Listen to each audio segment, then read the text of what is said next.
Olá, amados, eu sou Márcia, vidente, profetisa, e hoje, nesta manhã, nós vamos falar de algo muito significativo, que seria o levianato, tá? Que seria o levianato, aonde no Torá, na passagem, né, que eu vou falar aqui para vocês, da Bíblia, seria essa passagem aqui, tá? No caso, Levirato, que está em Deuteronômios 25. Então, muitas questões são levantadas sobre esse assunto, porque, afinal de contas, se falava muito em poligamia, e a poligamia não é aceita de maneira nenhuma dentro da Bíblia. Por quê? Porque as pessoas não se pode fazer adultério, nem cometer adultério, nem situações nesse sentido. Então, tem que se tomar muito cuidado nesse sentido. Por quê? Porque adultério e coisas relacionadas fora da Bíblia é pecado em todas as sociedades e não é diferente para a sociedade judaica. Então, nesse sentido, nós podemos entender que o levirato significa uma pessoa que ficou viúva. E a moça, a senhora, ficou viúva e o cunhado a toma como esposa. Nesse caso, ela pode ir ao rabino e lá no rabino, se não tiver envolvimento íntimo, ela pode dizer ao rabino que não há envolvimento íntimo e que eles não têm nenhum tipo de ligação. Mas o homem começa a sustentar a sua residência, a sua casa, né?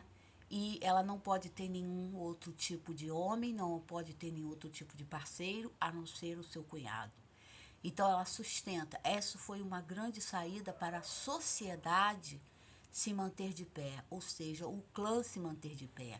As pessoas se manterem dentro do mesmo núcleo, não se dispersarem por aí. Mas hoje em dia isso não existe mais.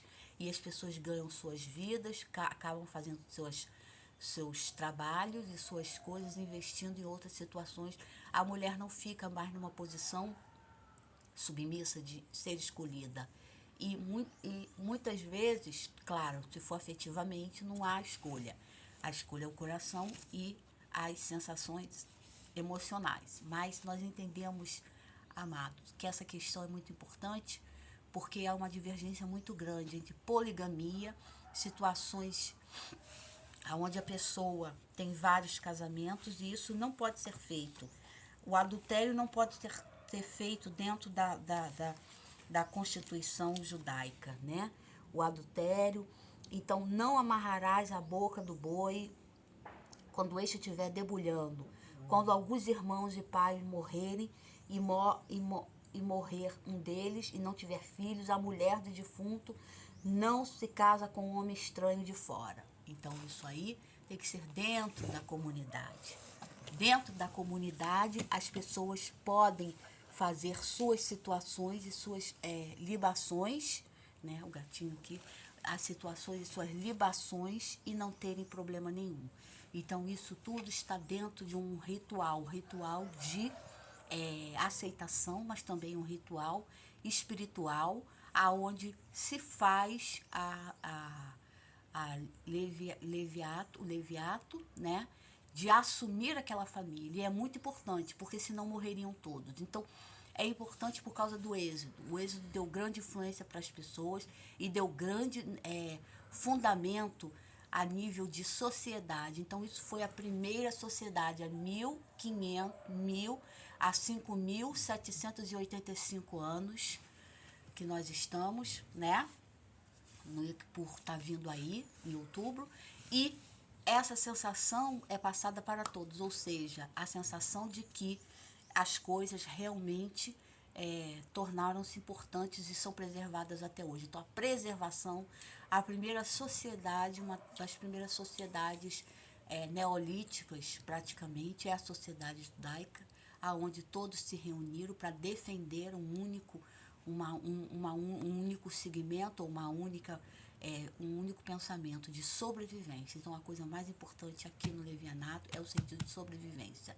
Em outras comunidades eu não sei, não posso falar, né? Mas nós entendemos que é importante manter dentro da sociedade bíblica, né? A sociedade de Deus, a sociedade que Deus quer, o que Deus impõe, ou seja, não se dispersar por aí. E essa sociedade foi posta dentro da linha. Há diversas regras muito rígidas, tá? E nós temos que nos preparar para o caminho de Yevu. Yeshu Yevu, ele virá. Tenha paciência, Berrache Yeshu Yevu, ele virá. Então nós temos que ter paciência, que Yeshua HaMashiach, Yevu, chegará. E preparar o caminho dele é o mais importante. Dizer as suas graças, as suas bênçãos, dizer a bênção dos profetas que vieram antes dele, que anunciaram Isaías e tantos outros, que anunciaram a chegada do Messias. E o Messias está vindo, de certa forma, para enaltecer, assim, as Escrituras.